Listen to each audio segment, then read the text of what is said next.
My client had a 500% sales increase in 1 month without her hosting a live event, without her doing all these marketing activities, going to a networking, and she has less than 500 followers. And I'm gonna tell you exactly the questions I asked her and what we refined so you can do it too. I've been in business for over 11 years. I've seen so much of the marketing and the sales evolve. And most people think it's doing more, getting more volume out there, being more out there. You don't need to leave your house to make sales. Okay? You need to know what to look at. And most people don't realize it's very micro specific to you and to your business. And I want you to win. I want you to make more money. And I'm going to tell you exactly how we do it. Now, let me just say this client of mine has 3 kids. She's a busy woman. She doesn't have time to host live events. She doesn't have time to be at networking events. She's got to increase her sales, which is why she came to me in the first place. And this is exactly what I walked her through. Number 1 is by actually auditing your own sales process to look at, are people coming in warm enough that you're just closing them by the time you talk to them. And in my next video, I'll actually break down how we create a marketing system in your sales system and how it all weaves together, because really the selling happens way before you talk to people. But you want to look at, number 1, did they come in warm enough into the conversation? If someone doesn't know you, know your brand, know the results that you get, know how you solve the problem, you're going to have to work a lot harder in your sales process. And I don't want that for you. Your marketing should actually be doing that for you. And we can do this in a series of ways, in your marketing or actually in the questions you ask prior to the marketing. The second thing is to really look at, where did you lose them in the sales process? See, this client came to me and she was like, I'm not closing people enough. I'm not knowing how to handle getting to the objections, handling the things, getting the right people in. And what I really helped her identify is, at what point are we actually losing people in the sales process? Is it in the invite to the sales call? Is it actually on the sales call? Was it actually in the first 5 to 10 minutes I lost them and that's where I lost the sale? Was it that I didn't know how to handle their objection at the end and that's where I lost the sale?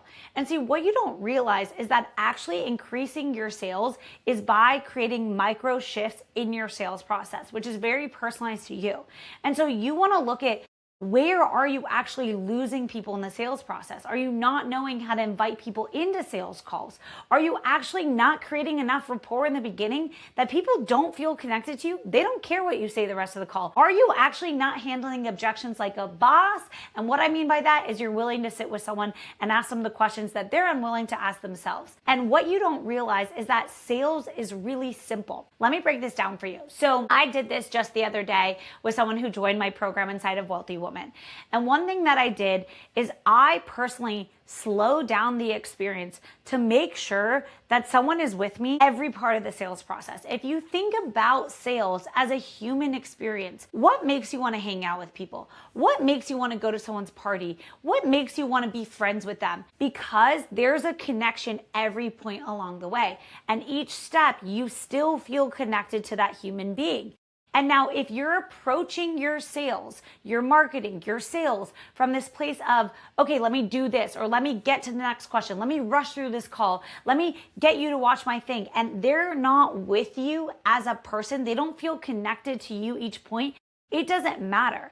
I was on a sales call with someone and I will take time. If that connection did not get built in the beginning, if there's not a genuine rapport, I'm not moving to anything else. I'm not asking you questions. We're not going anywhere.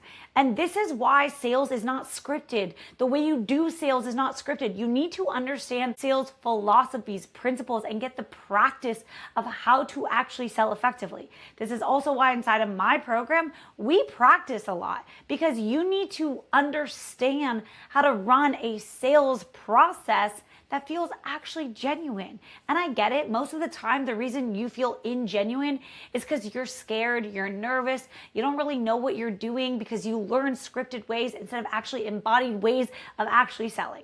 And so for me, I took 10 minutes to build rapport with this person. Why? Because that's how long it took with that person. It doesn't matter, but for me, if I'm asking someone to invest in my program, you better believe I'm gonna take the time to make sure that rapport is built. And that's something that's really important to me. Now, the next thing you wanna do in your sales process, when we look at your sales process, is at what point, and bringing it back to the client, Where did you lose the person? Right? Where is your weak spot of running the sales process? Again, inviting people in and actually building rapport and them being able to know what it is that they actually really want, or handling their objections. Because here's the thing about sales. At every point in which you are driving your sales, you are building trust. And if I trust you, I'm going to buy from you. If I know you can help me, I'm going to buy from you. If I know you've helped other people, I'm going to buy from you. And if that is not built all along the way, then you are going to lose me as a customer, which is so frustrating once you've already put in so much work to get to that point. And so this is what we actually did with my client. We slowed down her process, and I asked her a series of questions, as I do with all my clients. And we pinpointed exactly where she was losing people. And it was in two places. In the beginning of inviting people in, she was awkward and uncomfortable and not inviting people in properly into a call. And then at the very end with objections, like most people, she just went, I'm uncomfortable, I'm out. And this is why I personally love thinking about sales, is it's actually about caring about other people. And the way you can actually learn this is so incredible. But when you care about someone enough, one, to invite them into a call that could change their life. You get to change someone's life and get paid for it. It is a freaking gift. I hope you take advantage of it. And handling objections is really helping someone get honest about where they're objecting in their own mind. That's all objection handling is. I'm not there to convince them of anything. I'm there to help them get really honest. And so what I did with this client is I helped her on both. I helped her see one, where she was actually really awkward in inviting people in. She was scripted. She didn't really know why. And here's why your intent in business is everything. Because if you're not clear your intent of why you're talking to someone, why you're inviting someone in, it comes through in your tone of voice. You're a little shaky, you're a little awkward. You use words that you go, what was I? That's not me. Don't use words that aren't you. Look at the person. Think about the person. How do you want to help that person? And what would you genuinely want to say? This is why I love sales, because it allows me, I genuinely believe in human beings and their potential to make money, to live their life, and really enjoy our precious time on earth. And if your business is not built for your life, what fucking matters? Truly. And so this is why you knowing how to invite people into a call genuinely is so important. And how you handle objections is so important, because you're helping someone see their own limiting beliefs about their own situation. And by you being willing to sit with them in that conversation, it actually will allow them to be able to see what becomes possible. And here's why that process not only helped her in increasing her sales. She signed about 8 clients. It was insane. But also it changed the way she walked through her business.